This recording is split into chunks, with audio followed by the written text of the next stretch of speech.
Hi, everyone.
Hey, Mia, Barbara Ives on the phone.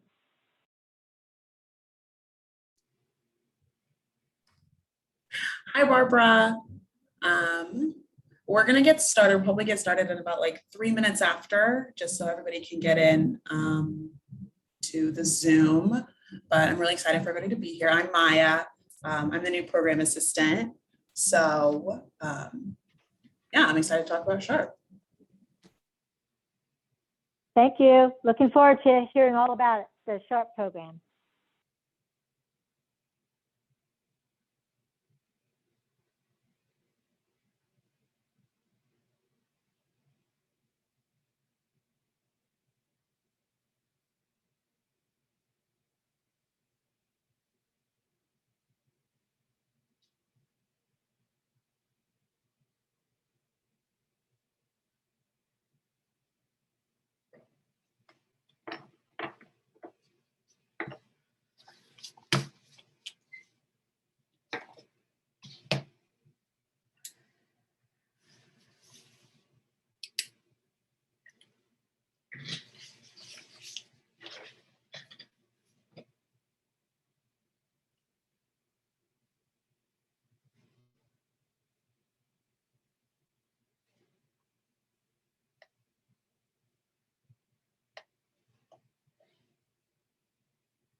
Okay, so I think we'll just get started and then people can trickle in as they see fit, I guess. I'll just start. My name is Maya. I'll introduce myself. I am the new program assistant for grants and community engagement at Maryland Humanities. I just recently started in June and I have been working on the SHARP grant recovery fund. Marilyn is also here. She is a program director for grants and community engagement. And we just kind of wanted to host this Q&A session because we've been getting a lot of questions about the process, about the application, what it entails, who is eligible. And so this is really just kind of a forum to be able to discuss any problems y'all are having. First, I am going to go through some like frequently asked questions that we've been getting, and then we'll kind of open up the floor for any discussion. Just want to say like y'all are welcome to put as many questions as you want in the chat, and if you do end up having a question at the end, we get to question and answer. If you could use your raise hand feature, that'll make it a little bit easier for us to just like delegate the speaking time. But I guess I'll get started now. Let's see. Can everybody see that? Looks good. Perfect. Okay. So this is just SHARP Recovery Grant Fund Q&A session. First, I just want to go through the eligibility requirements. So for a recovery grant, we'll be offering recovery grants to nonprofits who are humanity-based programming to Marylanders as a significant part of your work. You must be located in Maryland in order to receive the funds. You must be designated as a nonprofit organization, so 501c3. You need to be physically located in Maryland and have Maryland residents as your primary constituents, have a maximum total annual budget of $300,000 or less, and have experienced financial hardships such as staffing cutbacks or suspension of programming due to the effects of COVID-19. So these are the organizations that are going to be ineligible. So any for-profit organizations solely focused on the creation or performance of art. And I will just specify on this one, I've been getting a lot of questions on this. That does not mean that if you are an arts organization, you are automatically ineligible from applying for this funding. However, humanities needs to be a large part of your mission. And what I would say to that is when you're describing your organization, just make sure you articulate how humanities factors into the programming that you're doing in order for us to understand like how the humanities is central.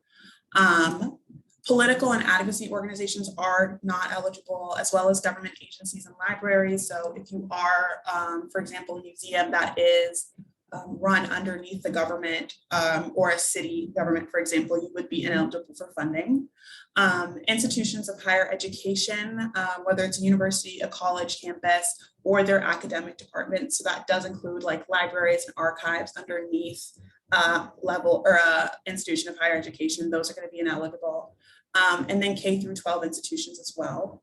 Education institutions, government agencies, those are all going to be ineligible because they were included in other parts of the American Rescue Plan. So that's why these are going to be not eligible for our funding. But I would stress that like maybe you should go look at other organizations that might have some more funding through the American Rescue Plan.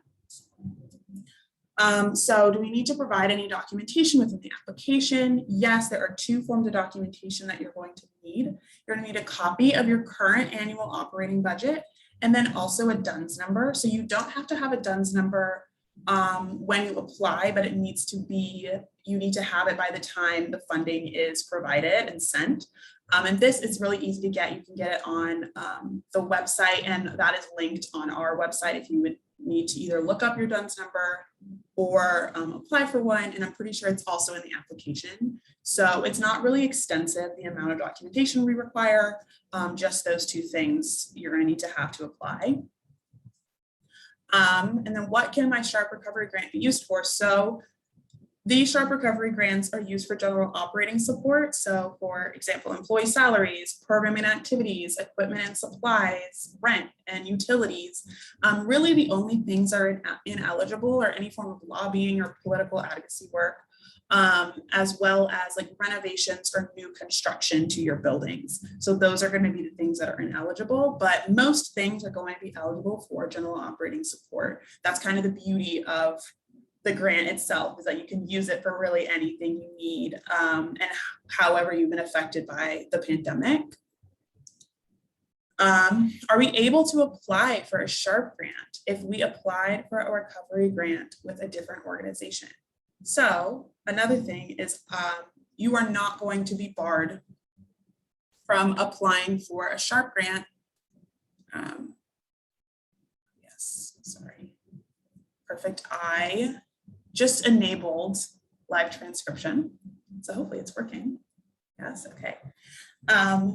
So if we applied for a recovery grant with a different organization, some people have been emailing me asking, if I applied with the NEA or the Maryland State Arts Council, can I also apply for a humanities grant? And the answer is yes. They do not bar you. Applying for one does not bar you from applying for another one. So feel free to apply to both if you're eligible for both funding. And again, like humanities and arts definitely intertwine. So that's definitely possible that you're eligible for funding from both organizations. So how will Maryland Humanities evaluate these applications? So we're going to be evaluating the applications based on how the organization has been affected by the pandemic, which county the organization is located in, and how humanities is central to the organization's mission. So these are just going to be like how our grants committee is going to be evaluating it. One thing is that we will be prioritizing certain counties that we have traditionally not granted as often. So if it's Anne Arundel, Calvert, Caroline, Carroll, Cecil, Charles, Talbot, Washington, Worcester, Dorchester, oh my goodness, Howard, Kent, and then Queen Anne's. So these will be just getting a little bump in the evaluation, but again, like our evaluation criteria is going to have multiple different parts. So let's just go back. Can I go back? So it'll have multiple different parts. So we will evaluate for how you're using your funding based on your impact of COVID-19, and also humanities mission, and also where you're located. So not one thing is going to make you ineligible, and not one thing is going to make you get the grant automatically. So it's really trying to do a holistic review of organizations and their applications. And yes, the application is going to be due on September 30th. Okay, let me see. I'm sorry. What's happening here?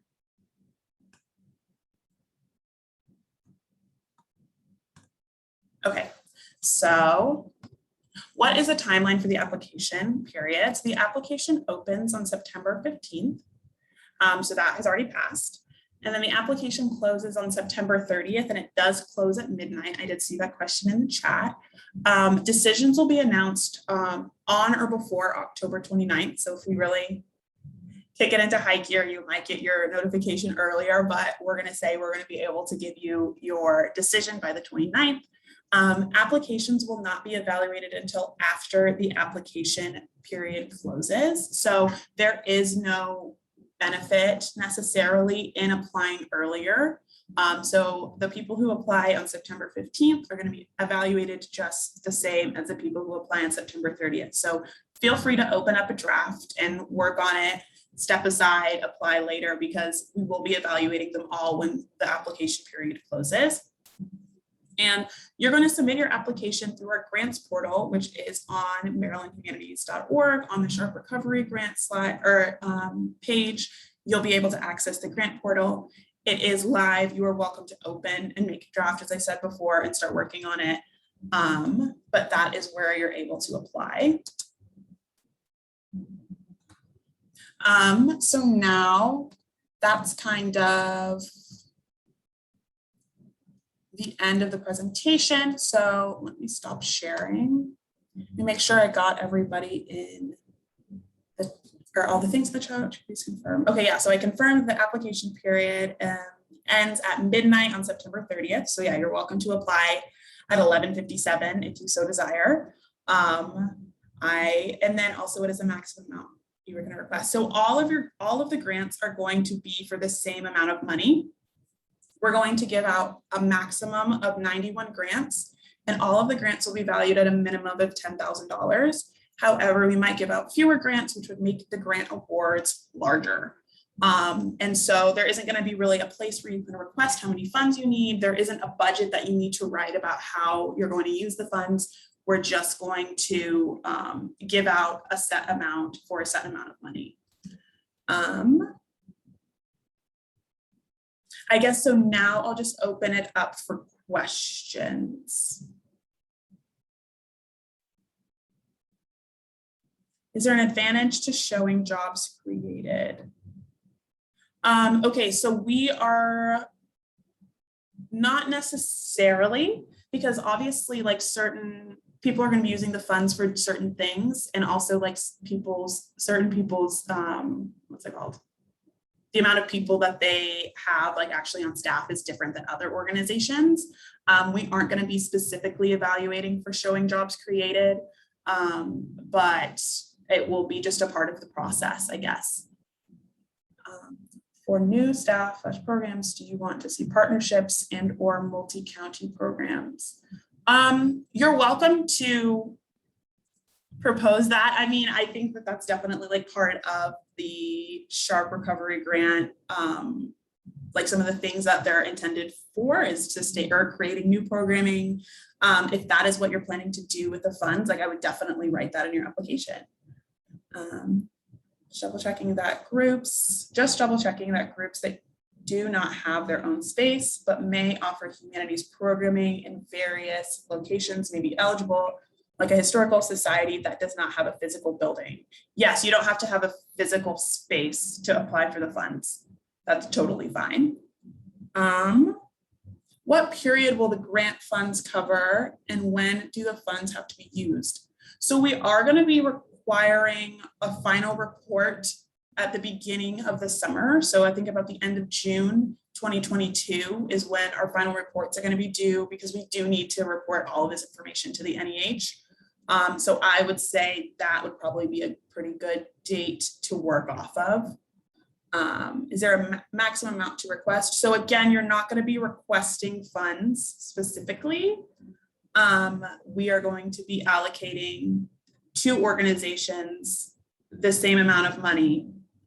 So each organization is going to get the same amount. So there isn't going to be a place to request the amount of money that you need.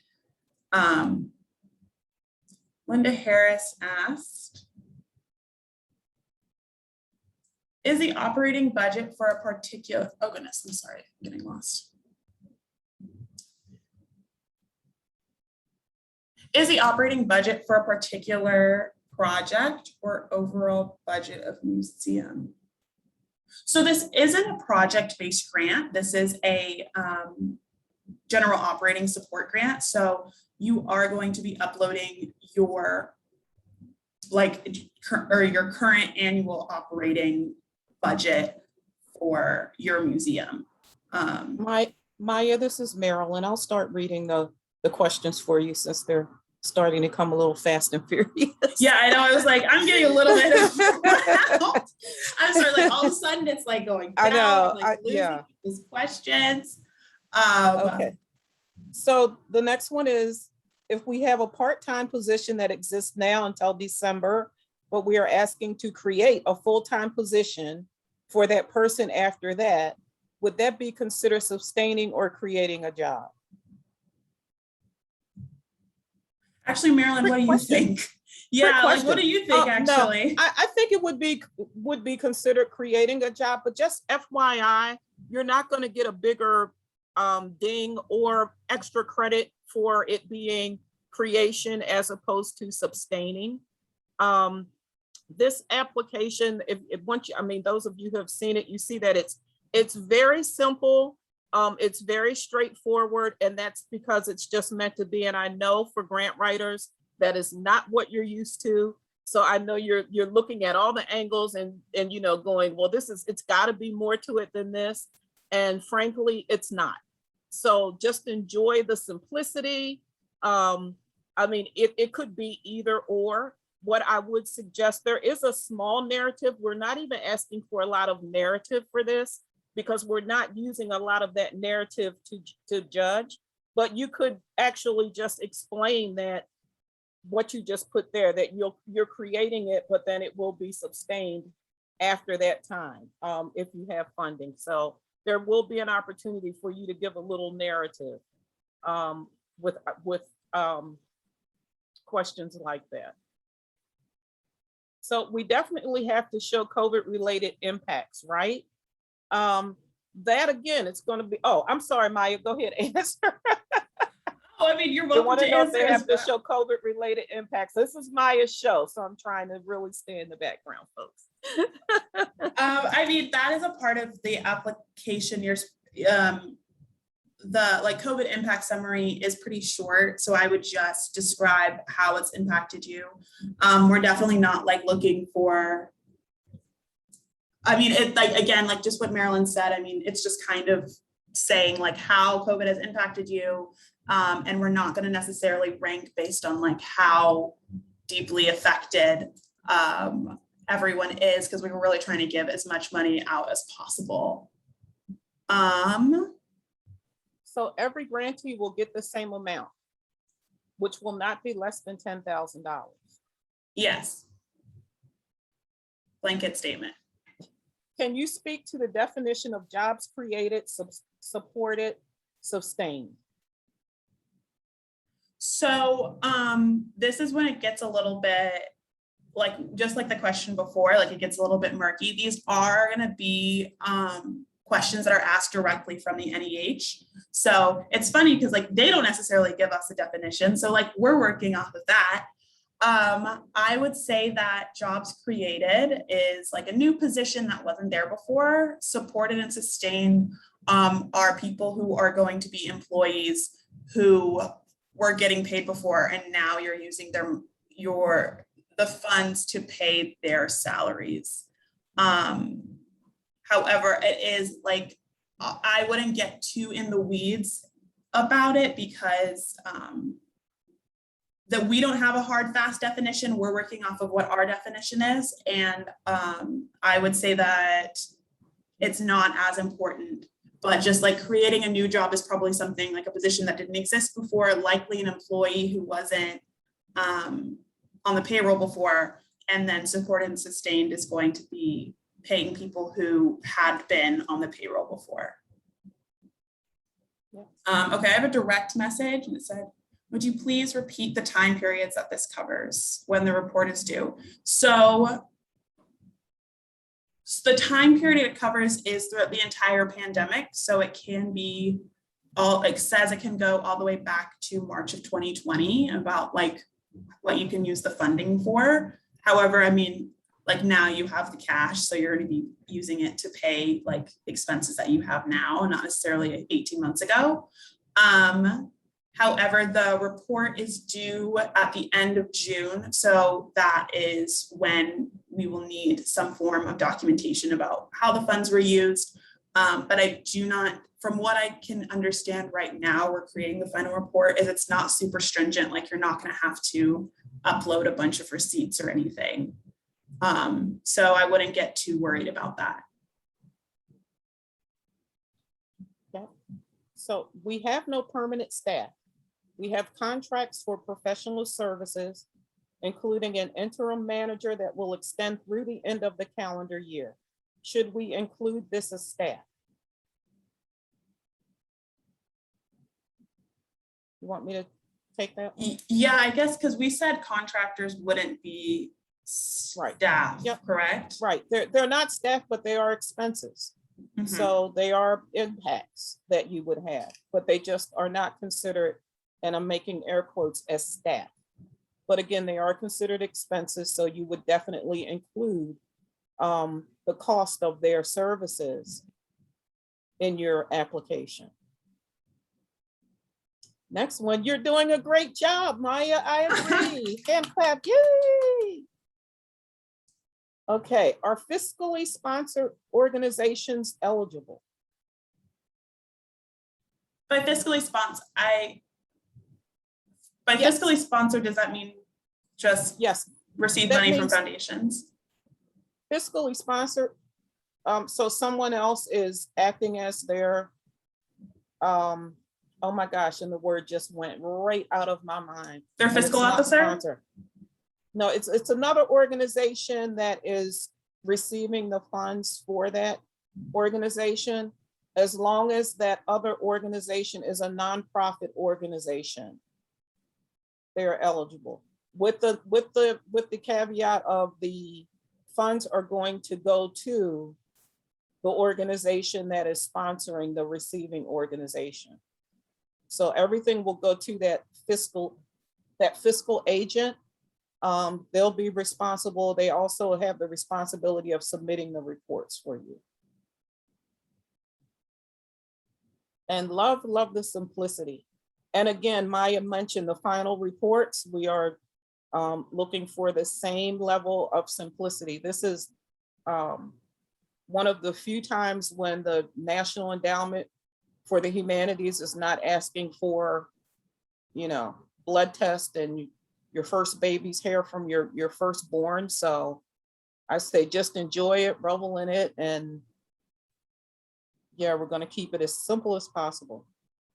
Who is reviewing the grant applications and is the rubric public? Our standing grants committee is reviewing the grant application, and the rubric is not public. Well, it hasn't been made public. I guess I could find that out if it could be made. But right now, it's our standing grants committee, the ones who review all of our grants, which is a combination of Maryland Humanities board members, and then we have some community members that are also members of the standing committee. And again, as far as the rubric being public, if you could give me a sidebar, a reminder, I can definitely check in and see if that can be shared. Back to our next question.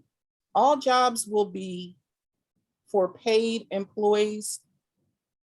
All jobs will be for paid employees of the applicant. Okay, I'm back. Are you good, Maya? Yeah. Okay. I guess if this is asking for like jobs created, jobs sustained, I know that's on the application, like, yes, that will be paid employees of the organization that is applying. That would be what a job would be considered on that question. If that is what you mean, I think, Elizabeth, possibly. If that answers your questions, just let me know. Or if that doesn't answer your question, just let me know, I guess. Okay. What if an organization Maya, requesting Oh, sorry. Yeah? I'm sorry, I've got a phone question. I'm calling in on a phone, so I don't have the Zoom. My question is, my name's Barbara Ives. I'm with St. Mary's County Historical Society. And my question is, what are your thoughts on if we hire an intern for a period of time to support an elderly person who's unable to support the job in archiving for the county society? Thanks. I think that would be a job created. I think that's within the funds, like within job and role operating support. So I don't think there would be a problem with doing that. If that's the kind of the cool thing is it's like you really can use it. They're like, can you really use it for anything? You're like, yes, you really can use it for anything. So yeah, if you wanted to hire an intern, that's completely within the scope of what the funds can be used for. Perfect. Thank you very much. And two, thank you for presenting this program. It's very helpful. Oh, good. I'm glad.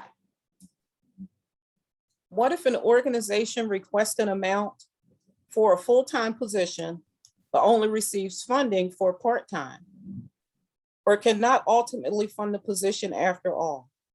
In this instance, it would be easier to use those funds to sustain existing positions. So what, like, we're not gonna ask for documentation like that stringently about how you use the funds.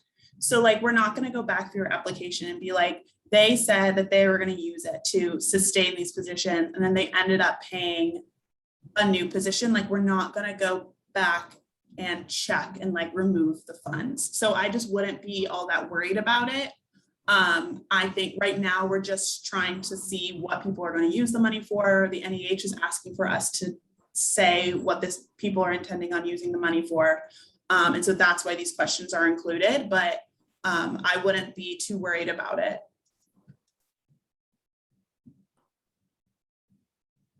And there will be an opportunity on the final report to say what you actually use them for. But if you get midstream and decide you need to use them for something other than the box that you checked in your application, that's fine. Okay, next question, Maya.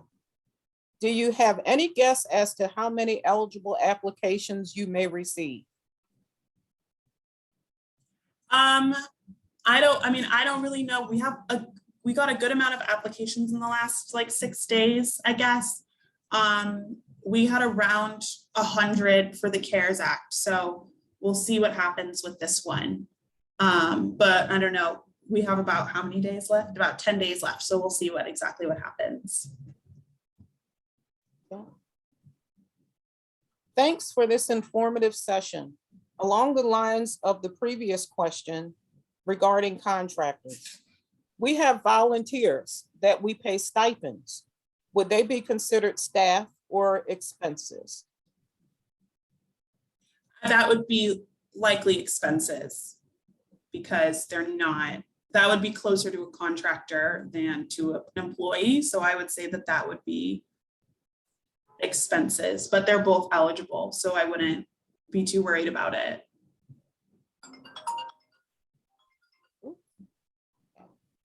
I'm hearing a lot of comments about hiring, staffing jobs. How does that criterion compare with building capacity through technology? So on the application, I would say that that would be the box where I think it says like just general operating expenses.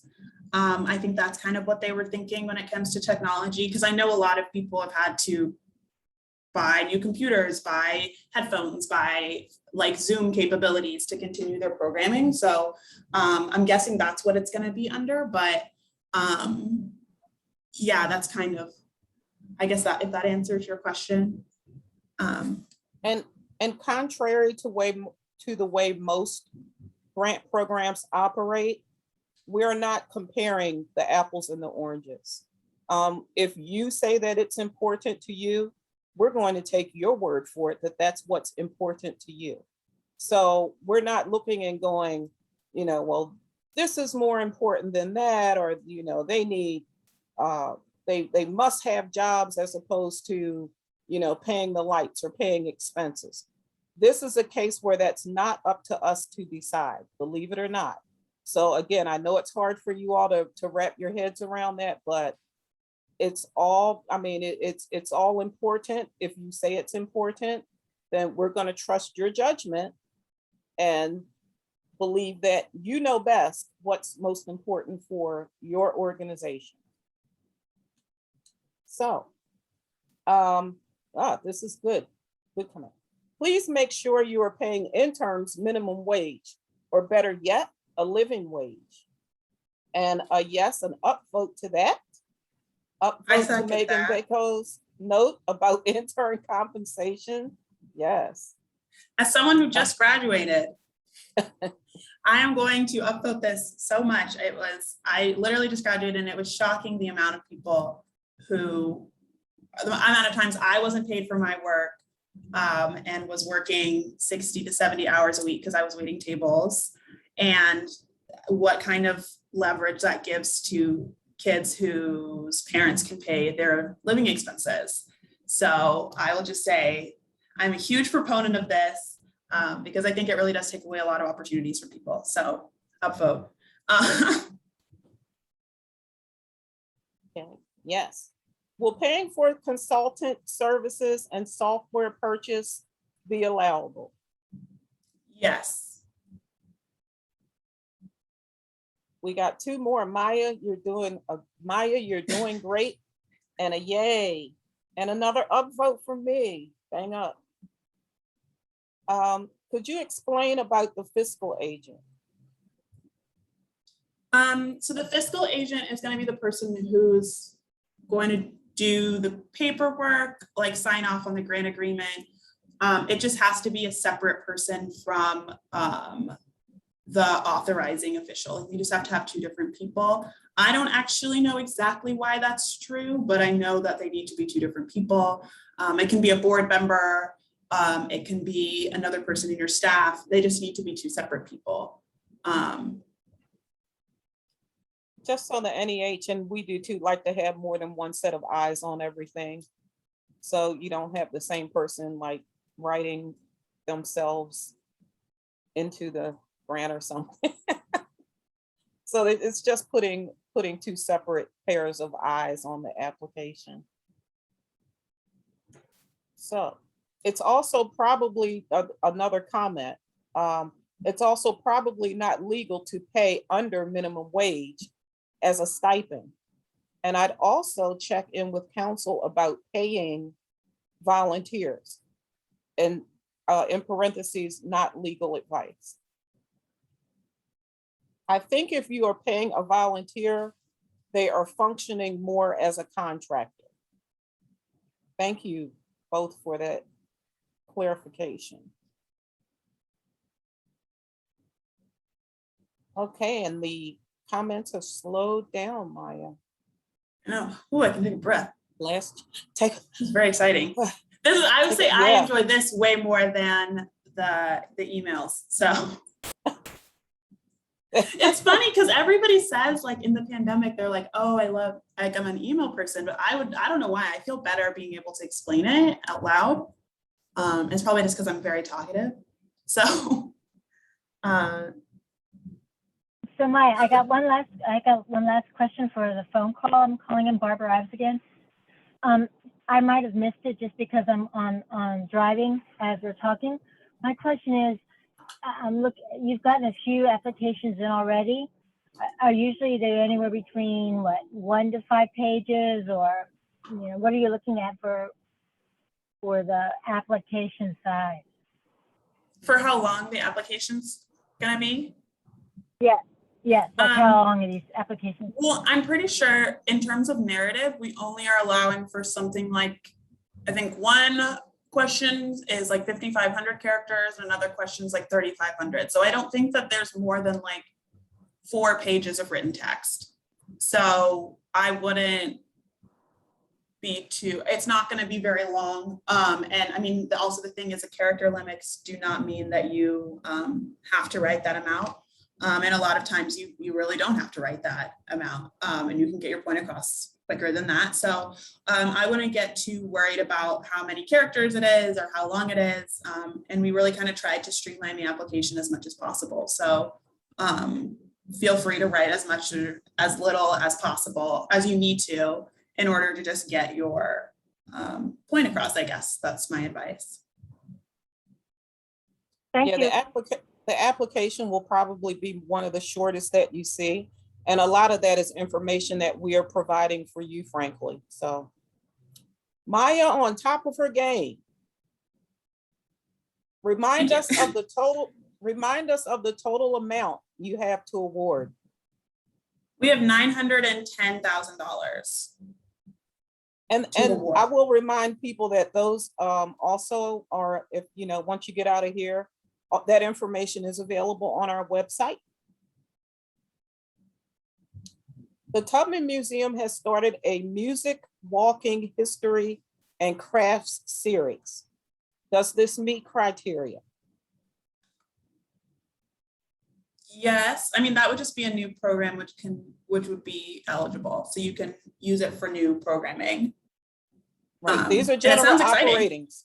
These are general operating, so your program, you don't need an actual program for these. So you will see when you get in that application, this is from Lynette Harris, when you get into the application, it won't be asking you anything about that. What are you going to do? What is your program? These are not for programs. These are for even general operating if you don't want to do a program. Here's an important one, Maya. Do spaces count as characters? Yes. And I actually don't even know why the grants portal works off of characters. I don't like it, kind of bothers me. I like words way more, but yes, the spaces do. I've learned so much actually. I keep looking up the chart, which is like pages to characters, because I've never worked with characters before, but yes, spaces do count as characters. Comment for us. This has been very helpful. Thanks for organizing, Maya and Marilyn. Hats off to Maya. This is her introduction to everyone, and it's all her. Great job. And I'm doing great as well. Thank you, Jerry. Okay, so we're slowed up again. Any final questions for Maya before we start the countdown?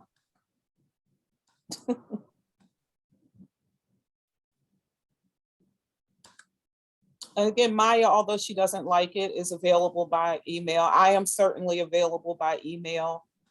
We do have information on our website.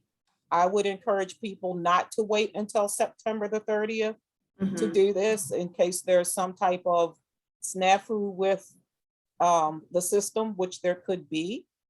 So although the application is open until September 30th, 12 p.m. or a.m., I always get that or messed up, I wouldn't encourage you to wait until then. The sooner you get it in, the better. It's simple, it's easy. It's one of those things that you'll be able to check off of your list sooner than probably anything else you have on your list. So if you haven't done so, go to the website where you can sign into our online system and take a look. Yeah, and that's the really nice thing about the portal is that you can start a draft and come back to it. So I highly suggest doing that. Just so you're able to look at everything, put everything in that you need to, and then if you want to come back to it, you can. But that at least allows you to make sure you can log in, you have your information, and everything like that.